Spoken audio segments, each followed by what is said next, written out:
Bill Gates and Warren Buffett are here. Gates is the co-chair of the Bill and Melinda Gates Foundation. The philanthropy focuses on education, poverty, and global health. Warren Buffett is chairman and CEO of Berkshire Hathaway. The company is one of the most successful companies of the last 5 decades. The two have famously been friends for more than 25 years. Together, they started the Giving Pledge in 2010. The initiative encourages the world's richest to donate the majority of their wealth to philanthropic causes.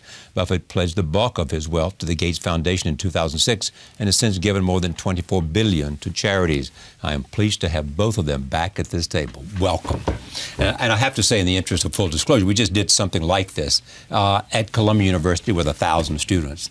You do this before. There is something special about the curiosity and the interest of young people, wanting to know how do they learn from you, wanting to know if you were starting over, what would you do, wanting to know about values.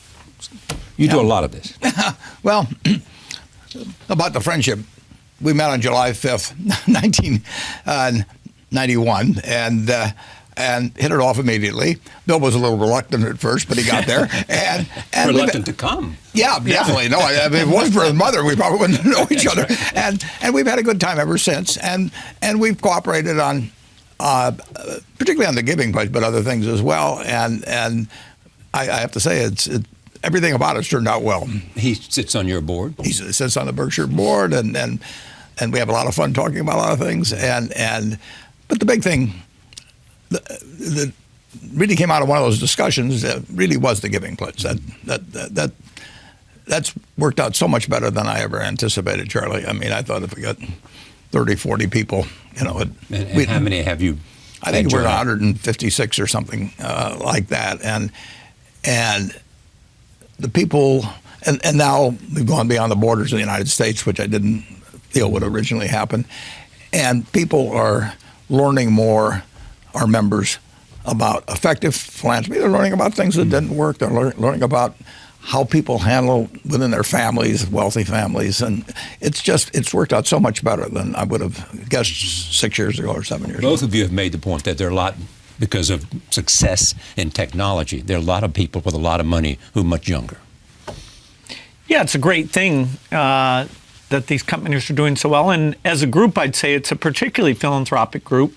I didn't give huge gifts until I was 45. Some of them in their 30s are already doing amazing things. Why and were you, if the word is reluctant to give early than that?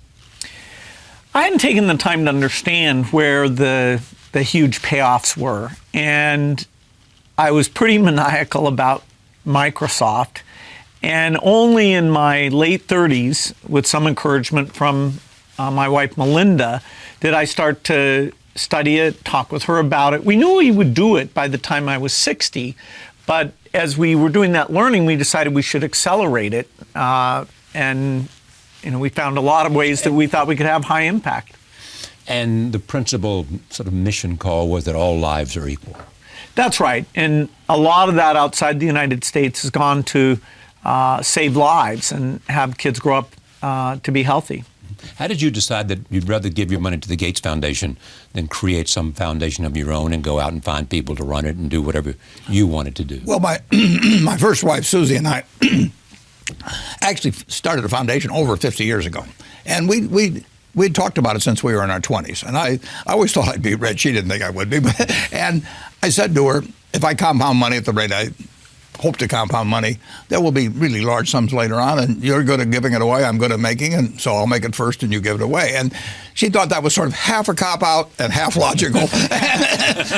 and probably told you so.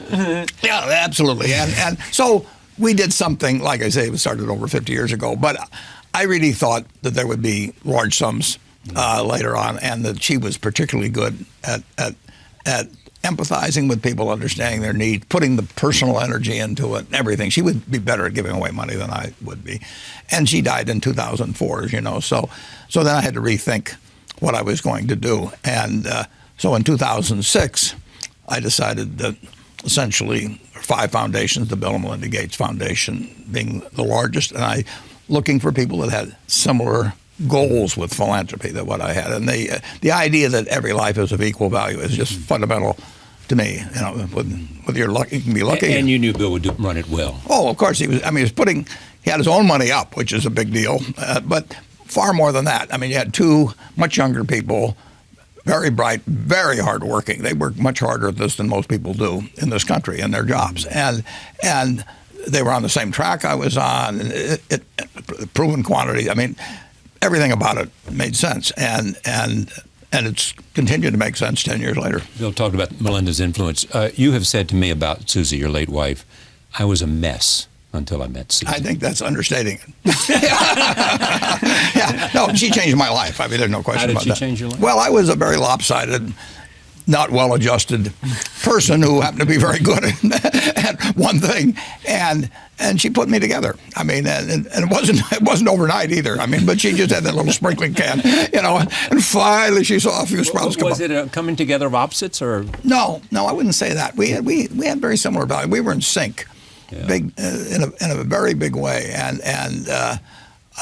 but she was way more mature than I was. She was 19 when we got married. I was 21, but I was about 12 emotionally, and she put me together. And like I say, it took time, but it changed my life. I mean, I would not have had anything like the life I have had. And what did Charlie Munger add? Well, Charlie Munger is my partner of 57 or 58 years, and he's extremely wise. He's a wonderful friend. We've been partners that time, and he's strong-minded. I'm strong-minded. We disagree. Sometimes we have never had an argument in that whole time, and we never will. And never had an argument? Never had an argument. I will. That's absolutely true. You must disagree on it. Absolutely, we disagree. But so if you disagree, how do you decide to? Well, what he says at the end is, when we disagree, he says, well, Warren, you'll end up agreeing with me because you're smart and I'm right. I mean, where do I attack that particular problem? But and often he is. You'll figure out I'm right. Often he's right. I have to say that. No, listen, I respect his opinion enormously, whatever he gives it to me. I respect Bill's opinion. I mean, it's more fun doing things with partners. I mean, the most fun is obviously a marriage partner, and that's the most important relationship. But having a business partner, if I'd done everything I'd done, it wouldn't have worked out this way. But let's say I got double the results. It's been more fun doing it with Charlie. Who says no to Bill Gates? Well, Melinda. Melinda's one. I've seen it happen. Now, it's great when somebody knows, when you might move too fast or be over optimistic, and if a team comes in and I'm pointing out things we haven't done, and maybe they're not as motivated afterwards, so they can get me to correct that. I've matured a lot, and I give Melinda immense credit. She still has work to do, but I think I'm getting there. And complementary strengths where you share the same goal is a great thing. I had that with Paul Allen in the early days of Microsoft. I had that with Steve Ballmer as Microsoft got going. Now, both in my family life and the foundation, it's Melinda. How much time do you spend at Microsoft? I'm there about 15% of the time, and I get to work just on the R&D part, brainstorming with people, thinking, okay, how we're going to take this artificial intelligence and make it understand, help you use your time better. It's a very exciting time in software, and there's 5 companies that are in a really strong position. Microsoft is leading in some really cool stuff. So the way that a business takes information about customers, about communication with customers, looking at data, that mission of really using data and AI and getting the productivity of all those workers up because they see more information. Microsoft is the leader in that, and it's a wonderful niche. It's a multi-$100 billion niche that they're strong in, and that they will be innovating along that line more in the next 2 years than ever in our history. You have a passion for artificial intelligence. You do. Yeah, it's the ultimate dream when you start working on software is the kind of deep understanding and intelligence that humans have. So it's been the holy grail of when can the computer learn to play games? When can the computer learn to read? When can it understand speech? And things like speech and vision have made such progress in recent years. I mean, you've been tracking this and exposing your viewers to some of it, because I can't overstate that even for people in the field, it's a pretty magical time. And its potential is to do what? Change everything? Well, in the first instance, to be the best assistant ever, to look at all your information and help in the few minutes between meetings what you should look at, or when you're trying to plan a trip, organize things, to be a much, much, much better assistant than it is today. And then eventually certain mechanical tasks like warehouse work or driving, that it would take that over. But for intellectual work, it will just magnify the creativity and make your time more valuable. Are you interested in technology? I don't have enough. I don't think I have a natural bent that way to start with, and I'd be so far behind. I never would catch up with people that have been working on it, and it would not be a game I would be winning. Is a principal criteria for you understanding the business? Yeah, I have to understand the business, and there are lots of businesses that I don't understand. Some of them may be almost ununderstandable, and others are just outside my sphere of confidence. But you do have people now that do have that kind of expertise, or you have brought in. I have two people who themselves have different circles of competence, but they aren't chosen because they have a different circle or anything. There's a lot of overlap. There's overlap between them. And the important thing, is not how. It's nice to have a huge circle of competence. It's much more important to know where the limits are of it. You can do very well if you only understand 5% of the businesses in the country, and find plenty of opportunities. And you know which 5. That you've got the 5% are in that circle. Yeah. I mean, you made a huge purchase in 2016. Precision was bought in 2016. Yeah, it was bought in 2016. $37 billion. Including debt, 33 or 4 billion of cash and assumption about 4 billion of debt. Is it harder and harder to find an acquisition candidate because? Sure. I mean, we got to move a needle on 400 billion of market value, and if we make $1 billion, we're talking 0.25%, and that's after tax. I mean, that's more than $1.5 billion pre-tax. So it's hard to find things.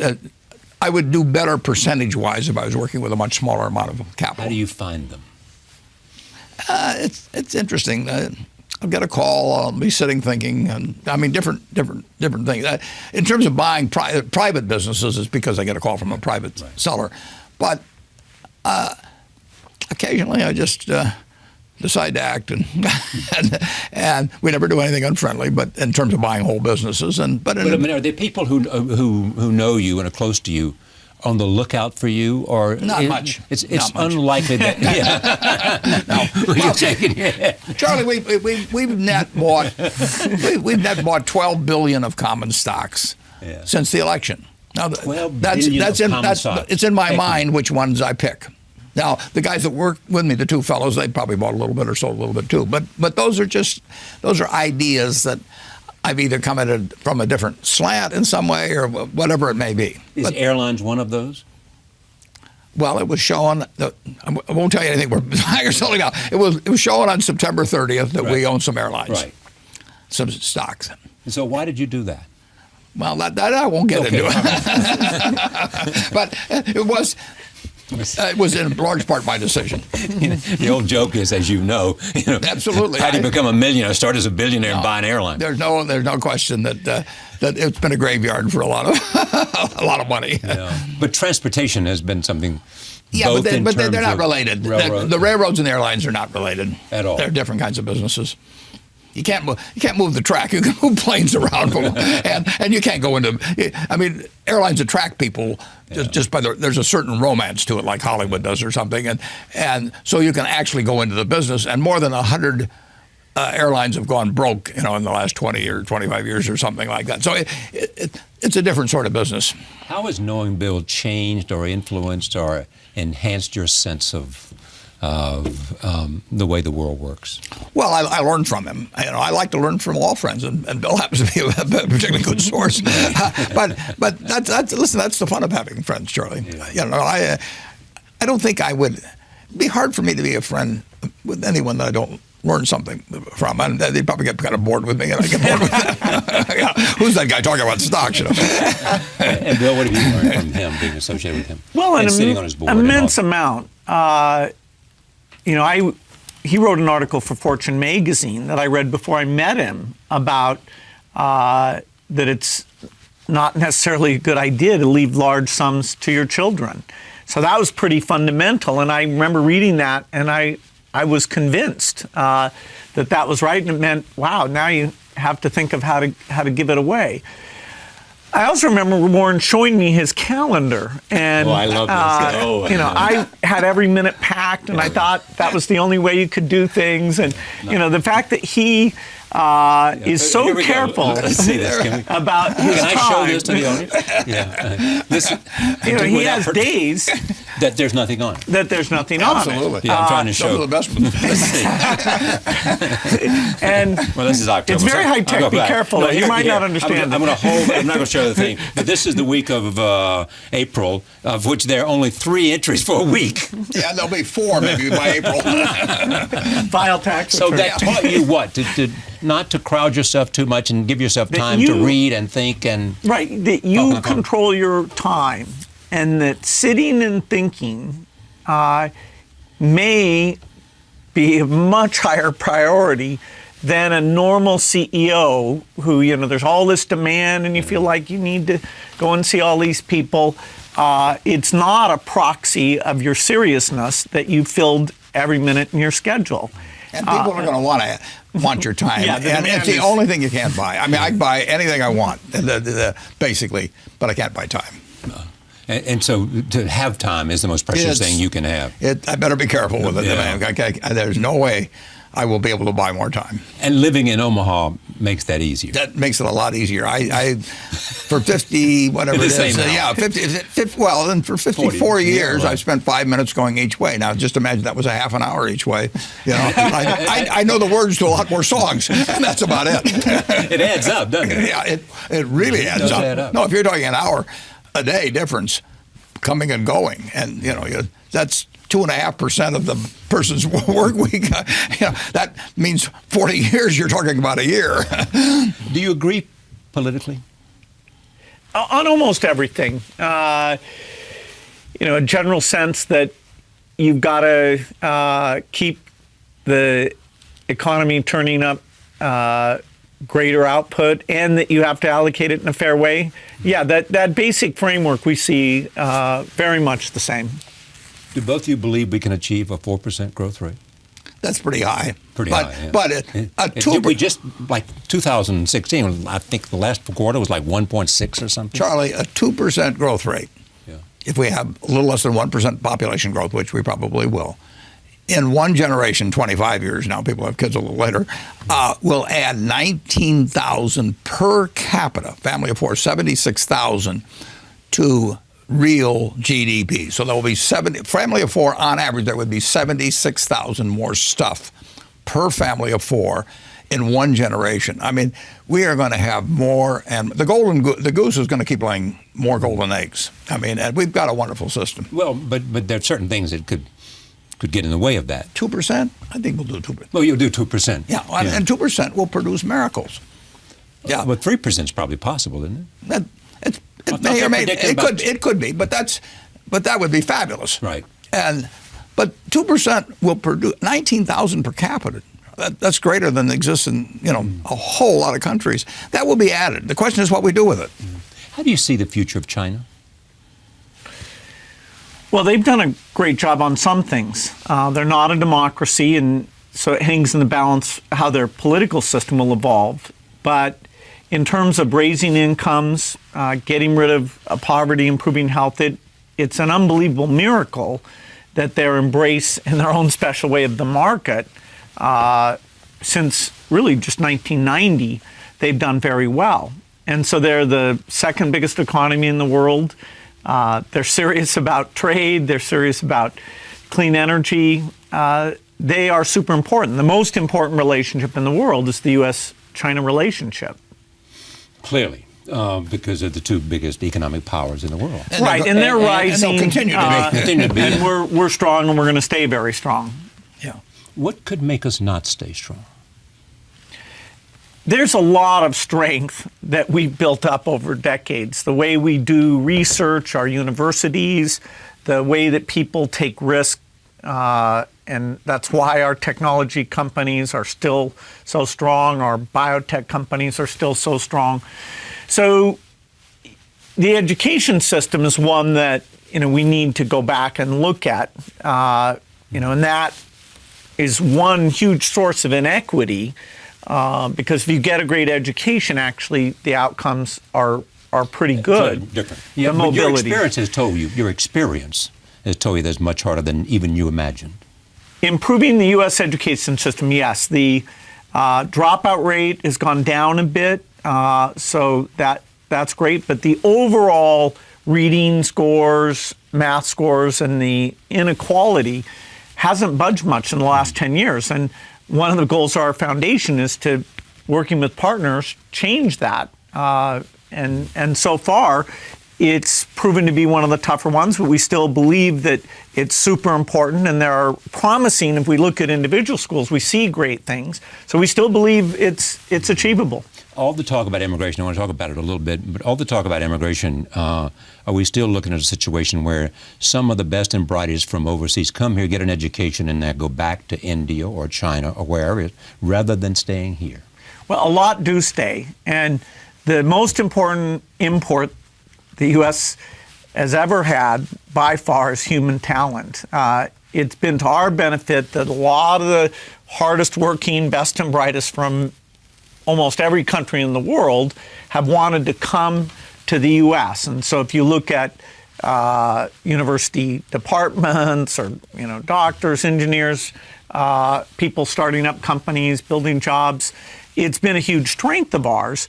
We haven't always made it super easy for that to work, but it has worked very, very well. So the number going back, it's meaningful, but net, we are still a huge beneficiary of human talent. But it used to be said, and Tom Friedman, I think, first wrote this, we ought to staple a green card to every diploma. Yeah, I believe that. Now, is that a bias because I'm from the tech industry where we can create multiple jobs around the engineer instead of having to do that outside the United States? Yes, I believe that keeping talent in the country is a great thing. Tell us the story, because you told me the story, and I didn't have it before. You think the second most important document in America's history after the Declaration of Independence, or perhaps the U.S. Constitution, or both, is this letter? Yeah, it was a letter written by two immigrants. It was a letter written by two Jewish immigrants. Whose names and, were? And that doesn't sound like much till I tell you one of the names, but in August of 1939, just before Germany moved into Poland, Leo Szilard, whose name is not well known, who was born in Hungary, but he went to Germany and he worked in Germany with Albert Einstein. And in 1933, I believe both of them left Germany. And where do they come? They come to the United States. And they become United States citizens. And they co-sign a letter to President Roosevelt. Szilard got Einstein to sign it because his name carried more weight. And that letter, which you can see on the internet, not even a full page, says Germany is going, I'm really paraphrasing it here, but Germany's going to get an atom bomb, and it may work. It didn't say for sure it would, and that we better get to work on one. And the Manhattan Project came out of that, and who knows what would have happened in World War II. If Hitler hadn't been so anti-Semitic, basically, he drove out these great scientists and everything. And secondly, if those two hadn't chose to emigrate to the United States, the United States was, it welcomed them, and they may have saved this country. They may have saved this country. So Germany did not get it, and we did. Yeah, we those V1s and V2s that were lobbed over there into England and everything, didn't have the right warhead from the standpoint of the Germans. And if we'd started 3 years later, who knows what would have happened. Remarkable men, and they were both immigrants. You sent me a note maybe a month ago, and you basically said, I'm not worried about the American economy. That's right. What I worry about is that somehow, in some way, we'll make a mistake in terms of the employment of nuclear weapons, or some bad character will buy them or steal them. And Weapons of mass destruction are out there. Destruction. And That's the some knowledge, tragic accident, maybe it's a computer clip, or whatever it might be. It's a tiny, tiny probability any given day. Right. But there are people who wish us ill. There are people who would like to kill millions of Americans, and there's some psychotics. There's religious fanatics. There's megalomaniacs. I mean, the world has a certain number of them, and if they get in the wrong position and they have the knowledge and they have the ability, there are people that would like to kill millions of Americans, and the weapons are there to do it. I mean, Einstein said shortly after the launch of what was then called the atomic bomb, he said, I know not with what weapons World War III will be fought, but World War IV will be fought with sticks and stones. And that probability exists, and it's the number one job the President of the United States, which every president acknowledges, is to the extent possible protect us from weapons of mass destruction. And they can exist with individuals, but you don't worry too much about that, the intent. But with organizations and maybe even with a couple of nations. And it's the only real cloud on America over time. We'll solve the economic problems, but that's number one. You agree? I agree, and it's not just nuclear weapons. No. The bioterrorism piece is also quite daunting. And what's the bioterrorism piece? Well, in an extreme case, somebody would reconstruct, say, a smallpox virus and have that spread, and it would not only kill millions, it could potentially kill billions. There was on the op-ed piece in the New York Times within the last about 2 years. I checked with Bill because I don't understand this stuff well enough, and he said, yeah, it makes sense that in terms of being feasible. And it was basically about reconstituting smallpox. I mean, there are people in the world, or maybe organizations, probably are organizations, that would love the idea of creating a smallpox epidemic. And how do you prevent them from doing that? Well, you want to have surveillance to catch it as soon as you can. You want to have medical tools where you can create a vaccine and protect people. Science is working on the defense part of this. At the same time, it's making the offense slightly easier. So if we're vigilant, there's a lot of steps we can take to make the risk lower, just like minimizing access to fissile materials meaningfully reduces the chance of a nuclear weapon. There are some who argue that the next war will not be a nuclear war, or it may perhaps not even bioterrorism. It will be a cyber war. That's a third area. And I personally think there's only the three, but that's not much comfort. Yes, a modern society depends on electricity and communications and information flow. And if you can, for a substantial period of time, disrupt that, then a lot of systems, including how a hospital organizes itself or how food gets moved around, or financial institutions, or an airline decides what to do, or bank accounts, what was that bank account supposed to be? And so a lot of experts in government and companies now are spending time thinking about, okay, how do you minimize that? How do you have duplicates, backup? A lot of sophistication going into that. Can the United States risk a trade war with China or with Mexico? Will it have a significant It's not a good idea. Not a good idea. Trade benefits. Yeah. The problem of trade is that the benefits are diffused and invisible. So you don't walk in and buy a pair of shoes or some underwear or anything, and it says you just saved 12% because this was purchased somebody. So 320 million people are buying things. The bananas come from Central. They're buying things cheaper than they would otherwise. But the harmful effects, taking somebody out of a job they've had for 25 years when it's too late to retrain them for anything, they're very specific and terrible. Now, what you want to figure out a way is to keep the societal benefits and take care of the people that really are they're the roadkill, basically, in this. And there will be roadkill. I mean, there's no sense kidding yourself. I mean, we started with a textile mill at Berkshire. Half our workers only spoke Portuguese. They worked in hot conditions, loud conditions, and they spent 20 or 25 years on looms. When textiles moved elsewhere, their lives, economic lives, were ruined. And that is going to happen. That is part of trade. And the benefits, somebody buys whatever textiles we were turning out, handkerchiefs or anything, they may buy them a little cheaper. And we've got to keep the trade benefits everybody, us and them. As a society, it penalizes certain people terribly. And we've got to take care of the people that are getting hurt because we've got the resources to do it. And take care means what? Well, it means that somehow you have to have some kind of, you got to have retraining and all that when that's feasible. But it isn't feasible when you only speak Portuguese and you're in New Bedford and you're 55 years old and you spent your whole life on a loom. You've got to make sure that person has an income that's commensurate. We can do it as a society, and we don't want to let the individual case prejudice against trade that benefits everybody, but we also don't want to say because everybody's benefited, to hell with this guy. And we're rich, we can afford that, and we should do it, and that's how we'll get a good trade policy. Did you appreciate, Bill, the economic insecurity that was out there that Donald Trump was able to tap into politically?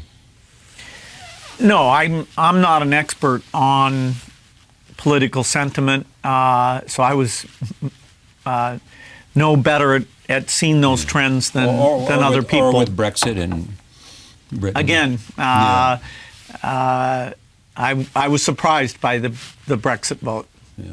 And the notion of the populist uprisings that are taking place, in a sense of feeding off of that. Well, there's no doubt that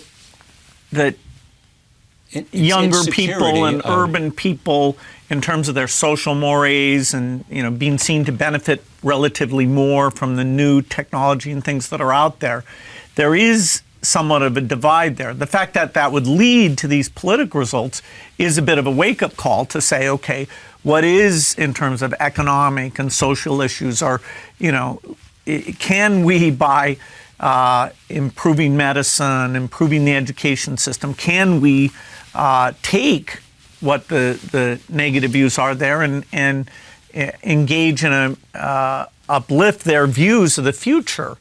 To me, the greatest surprise of all isn't how people voted, because I didn't think of myself as having expertise on that. But this general question, when you say, will your children be better off than you?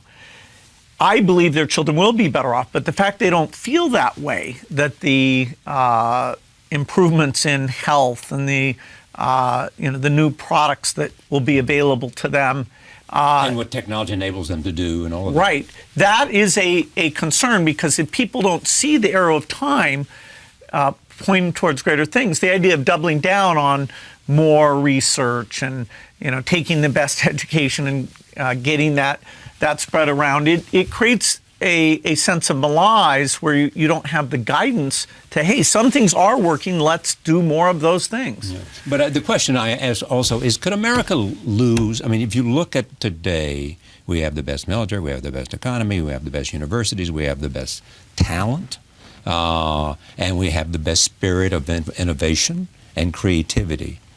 Could we lose that? I don't think we would. No. I think the odds of losing that are very. This is what you call the special sauce. We've got the special sauce, and we've still got a special sauce. If the rest of the world learns from that special sauce, and it's not a zero-sum game. That's terrific. That is terrific. But it won't deprive us. So overall, in aggregate, our society will be far richer 10, 20, 30 years ago. And if you just take in aggregate, our children will live better. The real question is will it continue to leave lots of people behind? And a specialized market system will leave people behind. There is, if somebody is, however you want to measure it, 10% below average, their opportunities in this world today have not improved at all, from 30 or 40 years ago. The classic situation is you take the Forbes 400 in 1982. Number one guy was Dan Ludwig. No, your viewers have never heard of. And he had $2 billion. Brazilian shipbuilder. Now that it'd be 30 or 40 times that. 30 or 40 times, and this more highly specialized economy, year after year, different from that agrarian economy of 200 years ago.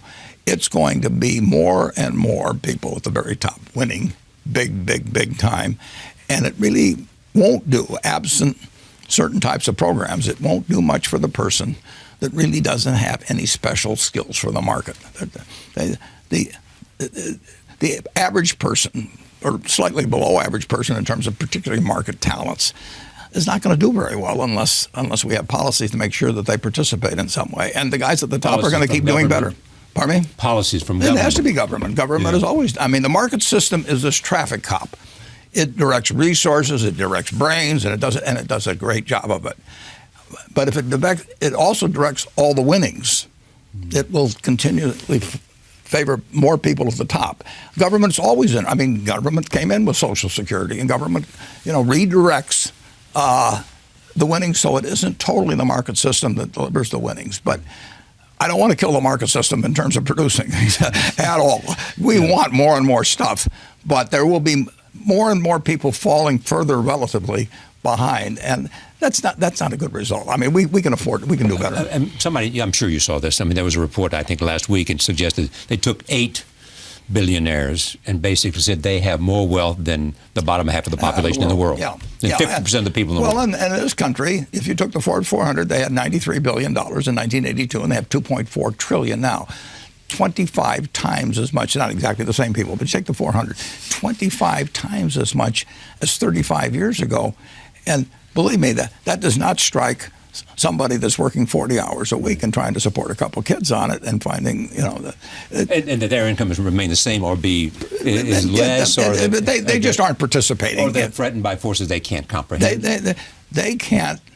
The market system just pays more and more. Just think. Say you're a middleweight boxer. In the 30s you were limited to, you wouldn't even get on the undercard at Madison Square Garden, and it was limited. But then television comes along, and cable comes along, and pay-per-view, and tens of millions of dollars. So at the top, it's terrific. But if you're the 45th best middleweight in the country, it's pretty much the same as it used to be in the 30s. So the spread gets wider. If you're Frank Sinatra, you're a lot better off if you've got television than if you can just play at some theater in New York, like where you started. It's magnified, but throughout. If you've got a good business idea, you can get it capitalized and become worth billions just on the idea. So it's just tougher. Whereas, you go back to 1800, and if you were reasonably strong and willing to work hard, you were worth 90% as much on a farm as the very best guy. It just the differential, and it'll keep widening. The market system will push it in that direction. But government is there to. What would you change if you could? Well, I would change the earned income tax credit big time. Yeah. I am where I am. Not by myself at all. There's 320 million Americans out there, and there's a lot of crosses over at Normandy and everything else, I benefit enormously by having come along when I came along and where I came along, and some people did, and some people didn't. And there's nothing wrong with a market system that rewards anybody that makes life better for millions of people. They ought to get enormously rewarded, but you got to take care of the people that just don't fit well into that particular niche. If this country paid off based on athletic ability, I could study 8 hours a day and have all these and I'm still gonna I'll get in the ring or something like that, and 10 seconds later I'm on my back. So the talents that get rewarded in a market system are important because they bring us more of the goods and services that the country wants, and they make all kinds of improvements in how we live. Just incredible, but they leave people behind, and it won't be solved simply by education. You want everybody to. And is it the responsibility of government to do something about this? Sure it is. Sure it is. That's what government. Go ahead, Bill. But the government, also has to keep, business in shape, that it has the incentive to do things right. And striking that balance, should be at the heart of political dialogue. You need more golden eggs. I mean, nothing's going to work. You can have the fairest island in the world and two guys who are ethicists living on it and deciding exactly how they should divide up the palm tree. That's the only thing on the island, but it won't make any difference. So beyond national security issues, what do we have to be fearful of in the future? When we've talked about it, some people believe that artificial intelligence offers certain kinds of risk, and you've spoken to that, that it could get out of control, and somehow you've spoken to that, and other people have. What's around the corner that will both benefit us? Artificial intelligence is clearly one of those things too, but also offers a scary world, whether it is gene editing or what of that kind of. When you think about these things. Yeah, gene editing is a good one, where the promise of helping with disease, making plants that are more productive. Gene editing is, playing with the software of life, the ultimate software work. And yet, deciding exactly how it should be used, if you could make sure your child was thin or, attractive or had certain other characteristics, is that an appropriate use of the technology? And so society will have some. Answer that question. I'll volunteer for the beta testing on that one. I'm serious, Bill. How do you decide that? Those are government. Is it government questions? It's the whole thing about if there's some balance between freedom and security, and what came up in terms of, even in terms of getting inside of a phone in which a terrorist might have left future possible terrorist acts, Well, that's another one where, making sure the government isn't completely blind to what goes on in financial transactions, communications, because you trust that the appropriate policies for when and how government's ability to see information is used. That's another one where there'll be a big debate about, some extremists might say, government really shouldn't see anything. Others would say government should see everything. But I think there's the potential for a best of both worlds approach. If in fact there's some appropriate procedure to get. Right, and we have had procedures, and some people feel that even so some things went on. So there are voices out there that would tend towards hey, let's not let government see things. And that's another political question. How much do we do gene editing? How much the government has this ability? We need politicians who really draw in great opinions. Running a healthcare system and deciding when people are inventing super expensive treatments, should healthcare demand so much of the economy that investing in education and social services and those things, that'll be another huge problem that will be debated in the political arena. Who has healthcare right? Who's got healthcare right in your judgment? The European countries. Scandinavian or? Well, the UK spends about half as much as a percentage of GDP as the United States. Now, their system has weighting and things like that, but it's hard to express what a mammoth difference that is. I mean, you're talking about almost 9% of GDP difference. That is 1 out of 11 people who go to work every day are the extra healthcare activity here in the United States. So I'm not saying we should just wholesale adopt their system, which is a single-payer system. There are other really good systems that are not single-payer systems. Germany, Switzerland, France, they do quite well. It's one of the few things, access to medical care. is one of the few things that we actually do quite a bit worse than other rich countries. There's some, like education, that a lot of rich countries don't do a very good job on. This one is where we're sort of uniquely bad. Healthcare and education, we don't do it as well as other people, other industrialized nations. Most rich countries don't do that well on education. And there are pieces like top universities where we are absolutely the best in the world by a lot. So that one, we're more middle of the pack in terms of our achievement. It's healthcare access where you'd have to say we look particularly bad. Is there a ticking clock on global warming? Yes. Fortunately, it's not overnight. The really big negative impacts are in the 30 to 70 year time frame.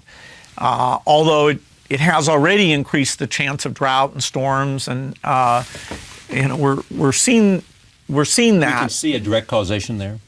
Yes, the heating effect is already there. Now, overlaid with that is the Pacific oscillation and normal weather things. So exactly how much of it is the heating signal versus those other things, you can get reasonable disagreement. But there's no doubt that that's there. The global average temperature is rising, and the droughts, particularly in places like the Middle East or parts of Africa, we're already seeing some of that. And as you go out in time, it gets a lot worse. So changing the energy system, which has a long lead time of invention and deployment, I feel this is one of the most urgent problems. And is the urgent answer finding alternative sources of energy? Finding that magic three characteristics: reliable, clean, and low cost. And there's many paths to get there. And so we have to encourage lots of innovators trying different things. If you could take sun and turn it directly into gasoline, that would be an approach, because that can be stored 24 hours a day and even moved around very well. There's approaches that involve taking nuclear to a new level of safety and a lower level of cost, so that would be a key part of the system. We need to fund a lot of innovative ideas, both governments and private sector. Is your life today more intellectually challenging than when you were running Microsoft? That's hard to compare. I'm on a steep learning curve in both cases. I love the fact that I get to meet great people. I get to see things work, see things that fail. For this stage of my life, I'm in a perfect position. I couldn't be happier. Because you have an influence on Microsoft. I mean, not just being a stockholder. I enjoy going over and sharing my thoughts. Yeah.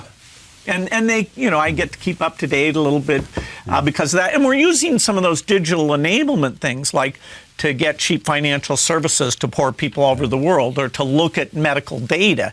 And so staying up to date on the digital piece helps me do my foundation work. I mean, you've said something akin to this. The average person today lives better than John D. Rockefeller did when he was alive. That is true. The richest man in the world at the time. Yeah. Lives better. You live better in terms of your entertainment choices, your travel choices. I mean, John, he couldn't buy them. And that's in one lifetime. It's amazing. What brings you the most satisfaction beyond family? Well, my greatest satisfaction is just staying in good health. I mean, when you're 86, you look at this a little differently. So you're in good health? Oh yeah. I enjoy every day. I enjoy. But what is it that you enjoy? Well, I enjoy running Berkshire. Yeah. I mean, if you get right down into my psyche, that's what I want to be. Yeah, no, it's been my painting for 50-some years. I get to paint what I want. I don't have to do follow what Wall Street is telling me to do next quarter or something like that. So I own the brush, I own the canvas, and the canvas is unlimited. Now that's a pretty nice game, and I get to do it every day with people I like. I don't have to associate with anyone that causes my stomach to churn. You know, if I were in politics, I'd have to smile at a lot of people that I want to hit. You know, you just don't talk to them. It's really, I've got a good deal. I'm hanging on to it. I often repeated the story. Brooke Astor once said to me, "I spent too much of my life worrying about what people thought of me, and then I only care about what I think of them now." Yeah, well, Brooke, I love Brooke. She was good. I only want to see people that I like. Yeah, and my business is, I'm lucky that way. I mean, business is so much easier than philanthropy. Philanthropy may be a whole lot more important, but in business, you're looking for kind of easy choices. You're looking for people that you like to associate with, and I mean, to an extent, I can create the world around me. You're saying to me, if somebody walked in your door and they want you to buy their company, and you saw it as a golden goose run by with a farmer I didn't like. I would say no. You'd say no, because even though you knew it would. Charlie, marrying for money is probably a bad idea under any circumstances, but if you're already rich, it does not make any sense at all. But the satisfaction, I mean, what's the metric of satisfaction? It's really doing a decent job of running a place that it's harder to do because of size, but over time. But it's working with a whole lot of people on interesting. It's like Gene McCarthy said about being a football coach. You know, I mean, it's just difficult enough to make it interesting, but it really isn't that hard when you get McCarthy said that? Yeah. Well, he had a way of getting people a little irritated sometimes. What brings you the greatest satisfaction, Bill? Well, I think learning things and making breakthroughs, you know, after all the great family stuff, that is a lot of fun. Every once in a while, if something really makes sense and you can teach people about it, share an insight, I think that's also very satisfying. You know, when I sit down with Melinda to write the annual letter, the idea of, okay, I've had a chance to see things. What could I share that is really succinct, that might be helpful to people? That is fun. It's hard. You know, it doesn't happen all the time. But between my learning and being able to share where I see, oh, this is really simpler than I thought it was, that gives me great satisfaction. I would say this too, Charlie. Now at 86, I mean, I've seen a lot of people that have gotten older, and I've never seen anybody that is 70 or pick an age who felt good about their children that felt bad about their life. You know, in all my experience. I mean, you've never seen anybody who felt good about their children that also felt bad about their life. Yeah. And I've seen plenty of people with lots of money where it hasn't worked out well in the family. They didn't feel good about their children. Or the children didn't feel good about them. You know, I mean, but whichever way. I mean, but they failed at the most important teaching job they had in personal relationship, and sometimes it happens for extraneous reasons. But I really have never met anybody, regardless of their economic circumstances, who felt their life was a failure. Who felt they'd been if their children had become if they love their children, and the children were doing. Yeah, absolutely. They felt good about what they brought them into the world when they their achievements and they felt like they had equipped themselves for the future. Yeah, I knew one fellow was extraordinarily rich. He'd put a lot of money in his kid's name. He didn't want them to have any control over it. Once a year, he would have dinner with them and try and get them to sign their income tax return in blank.